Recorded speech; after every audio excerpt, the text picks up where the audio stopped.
महाभारत में रची गई सबसे खतरनाक चक्रव्यूह रचना आखिर कौन सी थी? क्या गुरु द्रोणाचार्य द्वारा रचे गए चक्रव्यूह से भी ज्यादा शक्तिशाली कोई व्यूह रचना थी?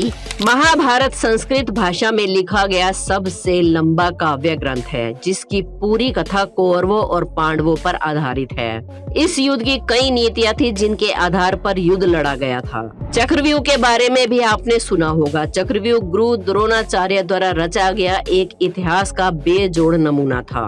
लेकिन आज के वीडियो में हम आपको बताएंगे कि महाभारत के युद्ध में और भी कई खतरनाक व्यूह रचे गए थे और उन्हें कैसे और किसने तोड़ा। आज की वीडियो में हम आपको ये भी बताएंगे।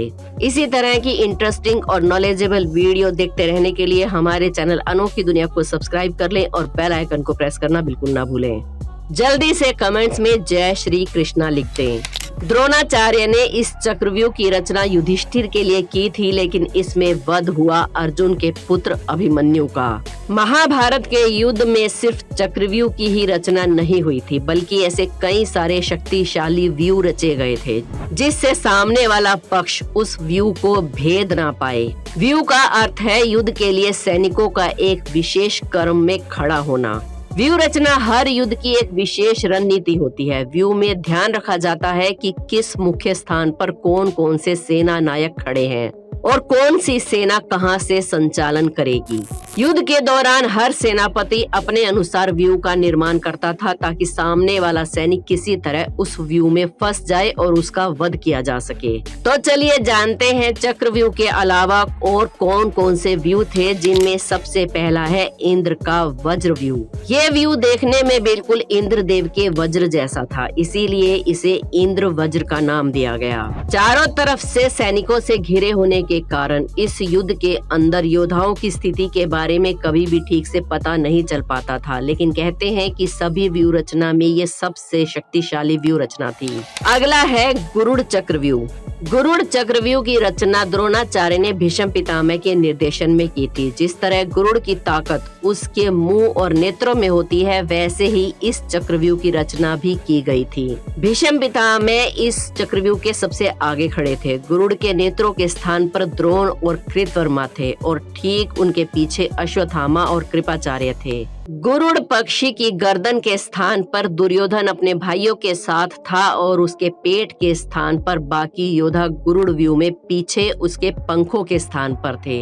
अब बात करते हैं एक ऐसे व्यूह रचना की जिसे सबसे शक्तिशाली और खतरनाक व्यूह की रचना भी कहा जा सकता है, और ये था अर्धचंद्र व्यूह।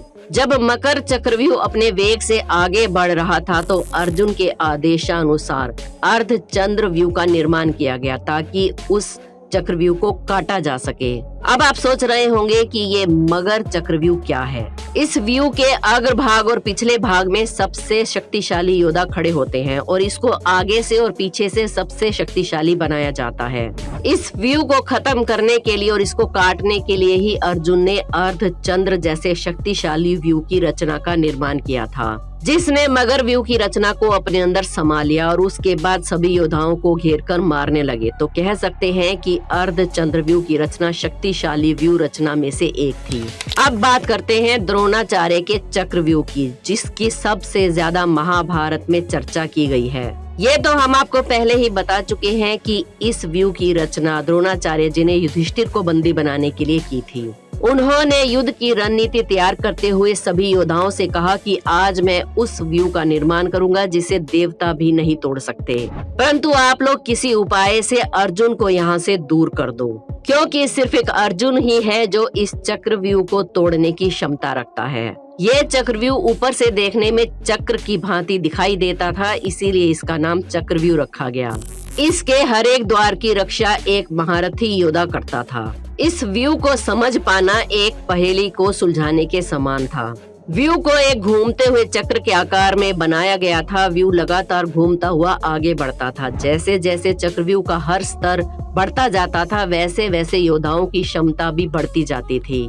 या फिर आसान भाषा में कहें तो बाहरी परत पर जो लोग खड़े थे, यानी कि जो योद्धा खड़े थे, उनके मुकाबले भीतरी स्तर वाले योद्धा अधिक शक्तिशाली होते थे और हर एक स्तर पर कठिनाई बढ़ती जाती थी। पहला द्वार आसान तो 7वां द्वार सबसे कठिन था। इस व्यू की संरचना गोल होने के कारण जैसे ही कोई योद्धा इसमें प्रवेश करता था तो वो इसके अंदर घुसता चला जाता था और उसे पता भी नहीं चलता था कि वो कितना अंदर तक आ चुका है। और एक बार एक परत के अंदर दाखिल होने के बाद बाहर निकलना बहुत ही मुश्किल था। इस चक्रव्यूह को इस प्रकार से बनाया गया था कि प्रवेश करने वाले व्यक्ति को लगता था कि वो बाहर निकल रहा है, लेकिन वो इस बात से अनजान रहता था कि वो धीरे धीरे अंदर की तरफ बढ़ता जा रहा है।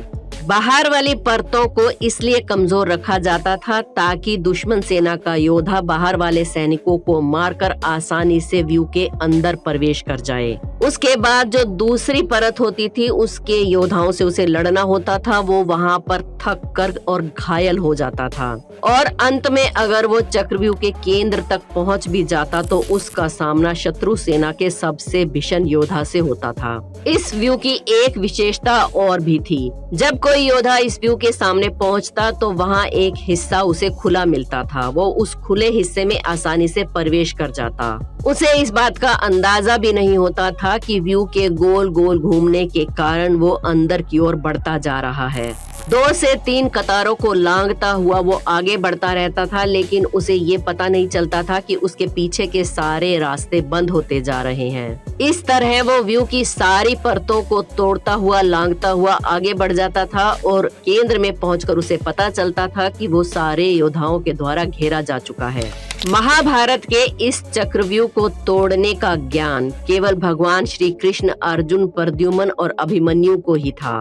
अभिमन्यु ने ये ज्ञान अपने पिता अर्जुन से प्राप्त किया था, लेकिन दुर्भाग्य से वो आधा ज्ञान ही प्राप्त कर पाया था। चक्रव्यूह के अंदर प्रवेश करने का ज्ञान तो उसे था, लेकिन उसे तोड़कर बाहर निकलने का ज्ञान उसके पास नहीं था। कुरुक्षेत्र के युद्ध के 13वें दिन चक्रव्यूह का गठन द्रोणाचार्य ने किया था। अभिमन्यु ने जैसे ही चक्रव्यूह की पहली परत के योद्धाओं को मारकर चक्रव्यूह में प्रवेश किया, जयद्रथ ने तुरंत आकर उस रास्ते को दोबारा से भर दिया। जैसा कि हमने आपको पहले भी बताया कि अगर कोई योद्धा मारा जाता था तो उसकी जगह दूसरा योद्धा आकर खड़ा हो जाता था ताकि वो स्थान भरा जा सके और चक्रव्यूह से बाहर निकलने का रास्ता बंद किया जा सके। अभिमन्यु के पीछे आ रहे भीम, सात्यकी, नकुल, सहदेव आदि योद्धा पीछे रह गए और वीर अभिमन्यु अकेले ही आगे बढ़ते चले गए। उस दिन अभिमन्यु के महान पराक्रम को देखकर सभी अचंभित थे। लगभग सभी कौरव योद्धा अभिमन्यु के हाथों पराजित हुए और लाखों की संख्या में सैनिक अभिमन्यु के हाथों मारे गए। लेकिन चक्रव्यूह के केंद्र तक पहुंचते पहुंचते अभिमन्यु लड़ते हुए थक चुके थे और ऐसे स्थान पर पहुंच चुके थे जहां से वापस बाहर आना उनके लिए असंभव था। अतः उन्हें चारों तरफ से घेर लिया गया और अभिमन्यु वीर गति को प्राप्त हो गए। तो दोस्तों, आपको इन सारी व्यू रचना में से कौन सी व्यू रचना सबसे ज्यादा खतरनाक और शक्तिशाली लगी, हमें कमेंट्स में जरूर बताएं। वीडियो को एक लाइक जरूर करें। हमारे चैनल अनोखी दुनिया को सब्सक्राइब करके बेल आइकन को प्रेस करना ना भूलें। कमेंट्स में जय श्री कृष्णा जरूर लिखें। कल फिर मिलते हैं एक और वीडियो में।